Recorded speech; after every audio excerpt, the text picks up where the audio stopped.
भाइयों कैसे हो सभी। आशा करता हूँ सभी अच्छे होंगे और अच्छे से मन लगाकर पढ़ाई कर रहे होंगे। तो मेरे भाइयों आज हम पढ़ाने जा रहे हैं आपको प्रश्नावली 5.3 क्लास 10th में क्वेश्चन नंबर 3 का 6 क्वेश्चन, छठवां क्वेश्चन। तो मेरे भाइयों पहले देखते हैं क्वेश्चन नंबर 3 में छठवां क्वेश्चन क्या है, फिर उसे सॉल्व करेंगे।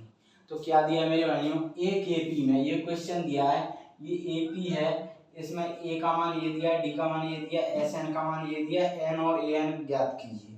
तो मेरे भाई पहले हम जान लेते हैं एक एपी। एपी क्या है और ये समांतर श्रेणी, ये क्वेश्चन दिया है, इसमें क्यों कहा है क्वेश्चन ये समांतर श्रेणी है।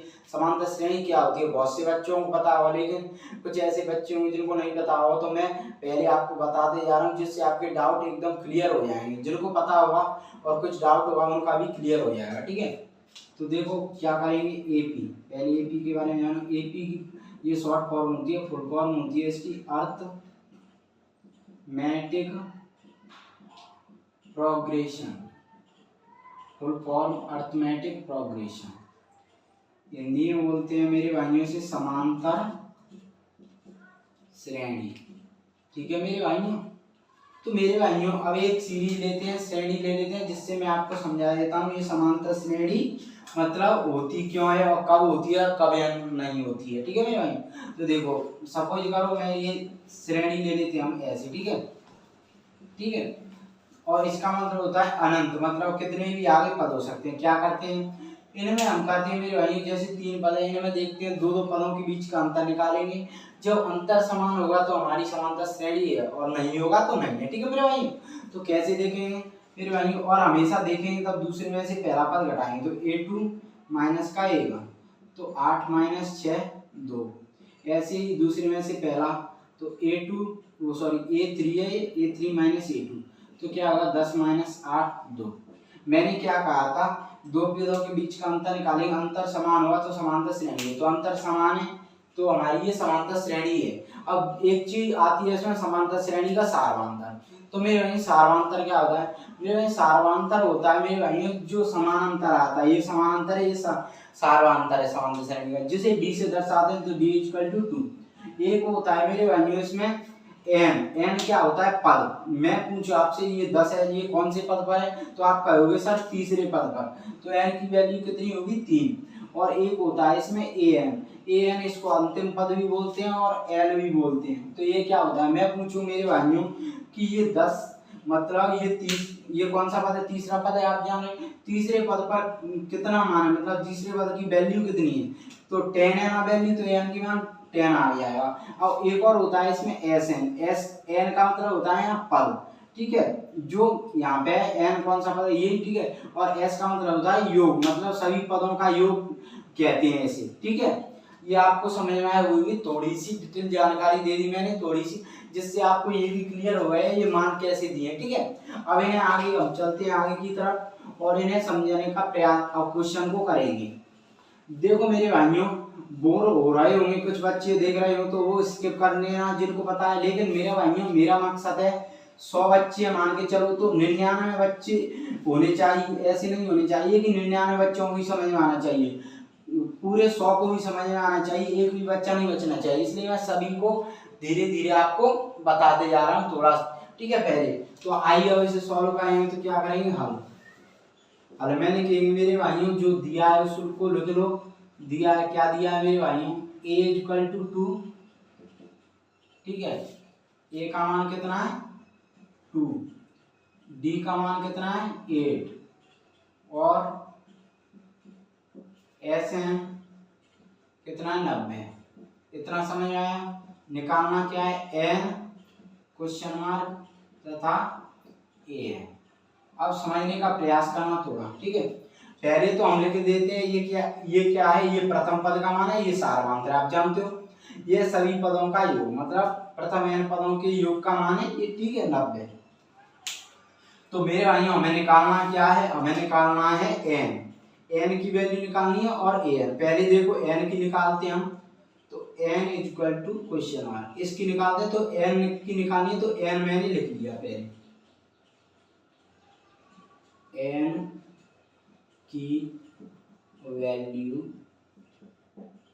निकालने पर ठीक है, मैंने एन की वैल्यू निकालना है तो एन मैंने लिख लिया। ठीक है, तो कैसे निकालोगे? देखो यहाँ पे प्रथम पद का मान दिया, सार्वधातुक दिया है, ये दिया है प्रथम एन पदों का योग। अब देखो अगर एन पद का फॉर्मूला हम लगा नहीं सकते, क्योंकि एन पद का फॉर्मूला क्या होता है, a n equal to a plus n minus 1d।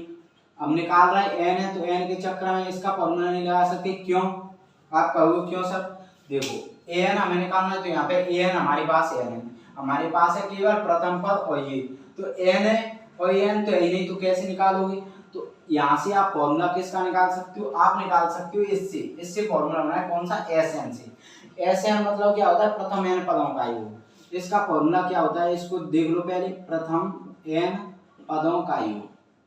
इसका फॉर्मूला होता है, दो तरीके फॉर्मूले बनते हैं, आप जानते हो नहीं जानते तो आप देख लो इधर क्या होता है। पहला फॉर्मूला ये होता है n upon two 2a plus n minus 1। अब इसकी एक कंडीशन होती है, कब होता है ये मेरे भाइयों? तब होता है जब प्रथम पद की वैल्यू और क्या कहते हैं अंतिम पद न दिया हो।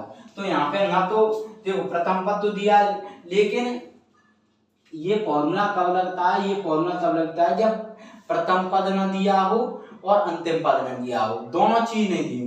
एक चीज दी होगी तब भी नहीं लगेगा। ठीक है, दोनों चीज नहीं दी हो तब लगेगा। तो मेरे भाई एक चीज दी है तो आप कहोगे सर एक चीज दी है तो ये क्यों लगेगा? मैंने क्या कहा, दोनों चीज होनी चाहिए। अगर यहाँ पे ए एन का मान दिया होता तो ये फॉर्मूला हम नहीं लगाते। ये फॉर्मूला कब लगता है? ये फॉर्मूला लगता है जब अंतिम पद न दिया हो, तो इसमें अंतिम पद नहीं है तो ये फॉर्मूला लगेगा। दूसरा और बता देता हूं कौन सा होता है। दूसरा ये होता है ए प्लस ए एन। ये कब लगता है इसको बता देते हैं, जिससे आपको कंफ्यूजन और अच्छे से क्रिएट हो रहा है वो अच्छे से समझ में आया। ये लगता है मेरे भाइयों जब अंतिम पद दिया हो और अंतिम पद और प्रथम पद दोनों की वैल्यू दी हो तब लगता है। ये कब? तो प्रथम पद दिया है लेकिन मैंने क्या कहा, दोनों दिए हो, तो यहाँ पे प्रथम पद दिया और ए एन दिया होता तो ये फॉर्मूला लगाते हम। ठीक है, लेकिन अब ये फॉर्मूला लगाएंगे क्योंकि इसमें ये फॉर्मूला तब लगता है मेरे भाइयों 2a प्लस एन माइनस 1 का जब प्रथम पद आपको दिया ना हो और अंतिम पद ना दिया हो। तो प्रथम पद दिया, दोनों ना दिए हो, तो प्रथम पद तो दिया लेकिन अंतिम पद कहाँ दिया, तो ये फॉर्मूला लगाएंगे हम। ठीक है, मैंने अच्छे से समझा दिया आपको, अब कोई कंफ्यूजन नहीं होना चाहिए। प्रथम एन पदों का योग लगाओ मेरे भाइयों, तो लगाओगे तो क्या होगा, एस एन इक्वल टू क्या होता है n upon 2a plus n minus 1d। ये होता है, आप जान गए। ठीक है, अब इसको मिटा दो, ये तो हमने जस्ट समझने के लिए लिखा था। अब देखो यहां से एस एन की वैल्यू 90, तो 90 लिख दो। एन की वैल्यू तो निकालनी, तो एन अपॉन 2 ऐसे ही बना रहने दो। 2a ए की वैल्यू क्या है 2, तो 2 लिख दिए, प्लस एन की वैल्यू हमें निकालनी है इनटू डी की वैल्यू कितनी दी है 8। इतना आपको समझ में आया गया होगा। ठीक है, अब इसे सॉल्व करोगे, सॉल्व करें तो क्या होगा 90 एन अपॉन 2 कुछ टका 2 दूनी 4 प्लस। ठीक है, अब इसको इससे गुणा कर लो तो ये कितना हुआ, ये गुणा हो रहा है तो 8 है, और इसका इससे करोगे तो माइनस का 8। तो यहाँ से सॉल्व करोगे तो 90 इक्वल टू एन अपॉन 2, यहाँ से 8 में से माइनस के 8 में से प्लस का 4 गया तो कितना बचा, माइनस का 4 प्लस 8 है। इतना समझ में आया। अब 90 equal to n upon 2, sorry अब इसका गुणा कर लो, ये गुणा में दोनों, तो इनका गुणा कर लो, ये भाग में तो ये भाग में रहेगा, तो इसका गुणा करोगे इससे एन का तो कितना आएगा माइनस का 4 है, और इसका इससे गुणा करोगे यहाँ पे क्या प्लस लग जाएगी, इसका इससे गुणा करोगे तो कितना आ जाएगा 8n स्क्वायर। इतना समझ में आया, गुणा किया है, देखो माइनस के तो माइनस 4n और प्लस से किया तो कितना आया प्लस लग जाए, प्लस है तो 8n स्क्वायर अपॉन 2 आ जाएगा।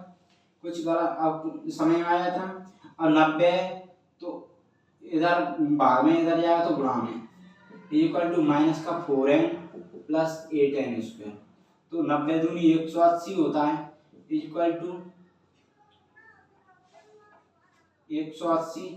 अब इधर ले आओ इनको दोनों को, तो ये कितना हो जाएगा, प्लस का 4n, ये माइनस का 8n स्क्वायर इक्वल टू, यहाँ पे क्या आएगी, कुछ नहीं, 0। अब देखो, अब इसको पहले सही ये आ रहा है, तो इसको क्या है, हम सही फॉर्म में कैसे सॉल्व कर सकते हैं, इसको सॉल्व कर सकते हैं हम, आप जानते होंगे ये बन रहा है द्विघात समीकरण का व्यापक रूप, क्या होता है, ax square plus bx plus c equal to 0। ये बन रहा है ये ax square plus bx plus c equal to 0 द्विघात समीकरण की तरह बन रहा है, बन जाएगा। तो इसे ऐसा बना लो, पहले ये बन रहा है, ऐसा बनाओ तो क्या करोगे, इधर ले आओगे तो देखो ये माइनस की है, तो माइनस का मल्टीप्लाई कर दो इस सब में, क्योंकि ये माइनस की होगी तो दिक्कत है, इसलिए माइनस प्लस की करेंगे इसे, क्योंकि स्क्वायर वाला आएगा ना पहले, फिर bx आएगा प्लस c आएगा, तो माइनस का मल्टीप्लाई करने पर करो मेरे भाइयों, तो ये कितना है 8n, माइनस का करोगे तो minus minus plus 8n square, एक माइनस का 4n माइनस का 180 इक्वल टू 0। अब ये बन गया, तो इसे मेरे भाइयों पहले और सरल कर लेते हैं इसे, और सरल करोगे तो कितना आ जाएगा, इसका ऐसा कर सकते हो आप, 4 4 कॉमन आ रहा है, इसमें 4 कॉमन ले लोगे तो लो, तो 4 इसमें कॉमन आएगा, कितना बचा 2n स्क्वायर माइनस का ये इतने कितना बचा 1n, तो 1 का गुणा n से करोगे तो ये तो n ही हो जाएगा, माइनस का कितना आएगा 4 दूनी 4 चौक 16, 4 चौक 16, 2 बचा 4 5 20 इक्वल टू 0। इतना समझ में आया आपको, अब क्या है, इतना आपको समझ आया, इतना हो गया। अब क्या करोगे, इसको सरल करोगे तो 2n स्क्वायर माइनस का n माइनस का 45, अब इसे इधर पहुंचा दो, ये गुणा में तो इधर आ जाएगा, किस में आएगा भाग में, तो 2n स्क्वायर माइनस सही लिखो इसे, 2n स्क्वायर माइनस का n माइनस का 45 इक्वल टू ये 0 हो जाएगा। ठीक है, इतना आपको समझ आ गया।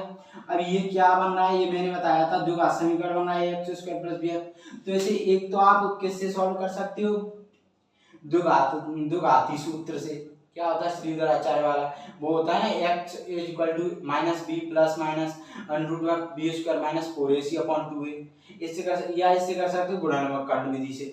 तो हम इसे गुणनखंड विधि से सॉल्व करते हैं, तो लिख दो पहले इसमें, ठीक है, लिख दो इसको समीकरण बनेगा ना, तो लिख दो द्विघात समीकरण को गुणनखंड विधि से हल करने पर, तो हल करो मेरे भाइयों, क्या है 2n स्क्वायर माइनस का n माइनस का 45 इक्वल टू 0। अब मेरे भाइयों गुणनखंड विधि से हल करते हैं तो क्या हो, कैसे करते हैं आइए बताता हूँ। पहले तो हम देखते इनका, ये फर्स्ट वाली टर्म है, ये 3 टर्म होती है इसमें, ये फर्स्ट वाली टर्म है और लास्ट वाला ये है, फर्स्ट वाला ये लास्ट वाला, तो इसका क्या करते हैं हम, इनका दोनों का गुणा करते हैं, फर्स्ट वाले का और लास्ट वाले का, बीच वाले को छोड़ देते हैं, तो इनका दोनों का गुणा करोगे तो 45 दूनी 90 n स्क्वायर। समझ में आया इतना। अब ये तो इतना आ गया, अब क्या करते हैं, अब ये n 90 n स्क्वायर आ गया, अब थोड़ी देर के लिए मान लो कि n स्क्वायर को हटा दो, मतलब इसको थोड़ा पहले ये मान लो कि ये हट गई, ठीक है, थोड़ी देर के लिए हटा रहे हैं, साफ नहीं करें इसे, ठीक है, तो अब इसको हटा दो, तो अब क्या करते हैं, अब इसका एलसीएम लोगे, और एलसीएम ऐसा लोगे, इसमें एलसीएम लोगे तो इसके जो अभाज्य गुणनखंड आएंगे ना, वो ऐसे गुणनखंड आप बनाओगे, वो गुणनखंडों में से ऐसी 2 संख्या में आप बनाओगे कि जो प्लस माइनस करने पर तो कितनी आए, माइनस या प्लस करो, तो ये हमें किसकी चाहिए, माइनस की चाहिए, तो माइनस माइनस की 2 संख्या पहले आप देख लिया करो बीच में कि किसकी चाहिए, बीच वाले में माइनस की। तो इन जो अभाज्य गुणनखंड है उनमें से 2 संख्या आप ऐसी बनाओगे माइनस माइनस की, कि माइनस माइनस करें दोनों को, माइनस माइनस करके जोड़ें, ऐसे देखो -5 -6, तो इनको जोड़ोगे तभी तो माइनस का आएगा, तो इसको जोड़ के ऐसी संख्या आनी चाहिए कि माइनस का n आए और उन दोनों को वही संख्या हो जो माइनस माइनस का जोड़ने पर n आ रहा है माइनस का, और उन दोनों को गुणा करने पर कितना है 90n²। ऐसे गुणनखंड हमें देखने हैं, दो संख्या बनानी है गुणनखंडों से। तो पहले तो इनका एलसीएम ले लो, तो क्या करोगे 2 से कट सकती है। और एलसीएम में ये भी बता दूं आपको, का एलसीएम में हम ये प्रयास करते हैं कि सबसे जो छोटी से छोटी संख्या है उससे काटने का प्रयास करते हैं, चाहे कितनी भी बार, मतलब एक बार कटे कितनी बार कटे, लेकिन सबसे छोटी संख्या देखते हैं। तो 2 से काटोगे तो 2 चौक 8, 2 5 10, अब 2 से कटेगी तो 3 पे जाओगे, 3 एकम 3 ते 5 15, अब 3 से कट जाएगी तो 5 15 5। तो अब क्या आ गए, ये गुणनखंड आ गए हमारे 90 इक्वल टू 2 गुणा 3 गुणा 3 गुणा 5। अब मैं ये कर रहा हूँ, इसको आपको क्वेश्चन में करने की जरूरत नहीं है, इसे रफ में करना है, क्वेश्चन में नहीं करना है, ये मैं समझाने के लिए बता रहा हूँ। देखो इनके ऐसी दो संख्या, इनमें से ऐसी दो संख्या बना कि माइनस का n आ जाए, ठीक है। कैसे, देखो 2 गुणा 3 लोगे इधर, इधर 3 गुणा 5 लोगे, बन रहा है क्या 2 3 6 और ये 5 3 15, 15 6 21, तो ये तो बन ही नहीं सकता। अब ऐसे ही देखना है आपको, ऐसे ही बना के। अब देखो 2 गुणा 5 लिया, इधर 3 गुणा 3 लो, देखो 2 5 10 और 3 3 का 9, तो ये तो बन सकता है। कैसे, देखो अब ये 10 है, ये कितना है 9, अब क्या माइनस का n चाहिए, तो ये माइनस की ले लो बड़ी वाली, ये प्लस की ले लो, तो प्लस के में से 9 में से माइनस का 10 जाएगा, प्लस माइनस का, तो माइनस का 1 बचेगा, तो 1 का गुणा n से करो तो n आ जाएगा, तो ये तो माइनस का n आ गया हमारा। और दूसरी बात, जो मैंने 90n² जो हटाया था ना, ये n², अब इधर लगा दो दोनों का, ठीक है। वो तो एलसीएम लिया था इसलिए हटाया था मैंने, अब आ गया। अब इसको करोगे तो माइनस का n आ जाएगा हमारा, और गुणा करोगे तो 10 गुणा 9, तो 10 नाम 90, तो माइनस का 90 चाहिए, माइनस का 90n² आ जाएगा, तो यही हमें चाहिए, वो हमें मिल गया ना। तो यही करना था हमको, ऐसे निकालते हैं। आप आगे भी कोई भी गुणनखंड विधि से करो तो आप समीकरण दिया होगा तो आप ऐसे निकाल सकते हो, कोई सा भी समीकरण दिया हो, ठीक है।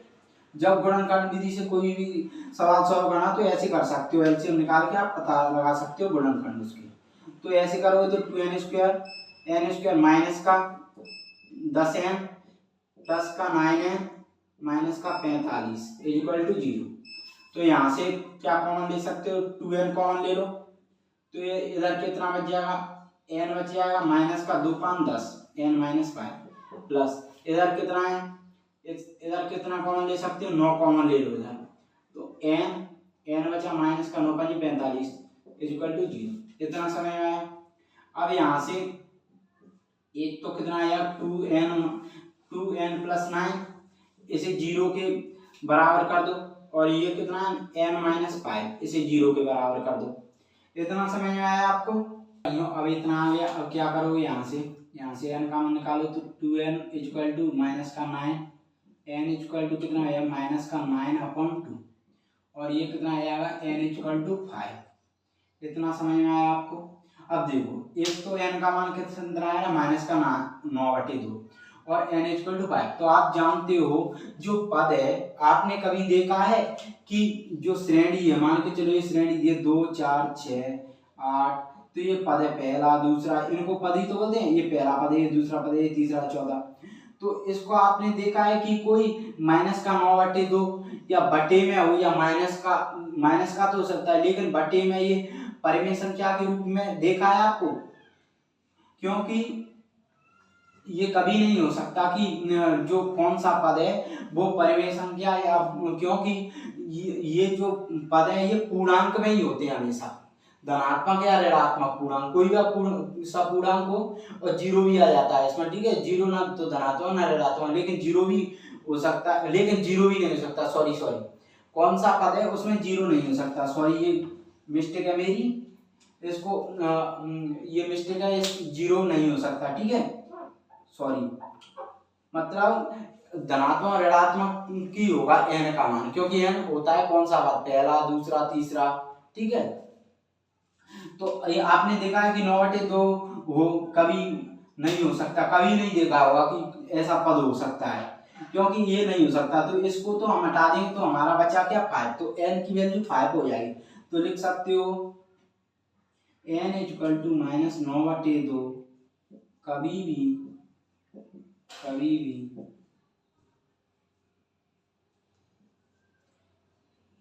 n का मान नहीं हो सकता है क्योंकि n हमेशा पूर्णांक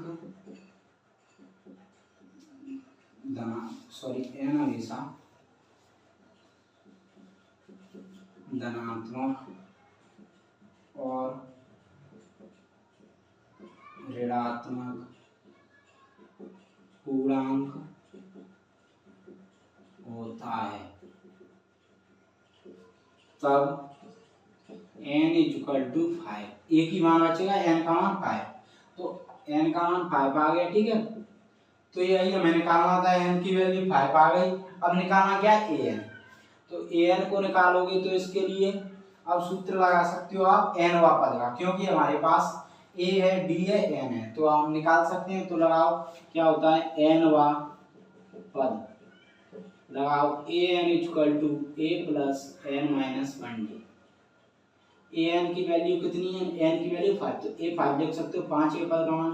तो a की वैल्यू कितनी है मेरे भाई, 2 प्लस 5 माइनस 1 इंटू d की वैल्यू कितनी है, 8। निकालना है 5 के पद का मान, तो निकालो, ये कितना हो जाएगा, 2 प्लस 5 में से 1 गया कितना, 4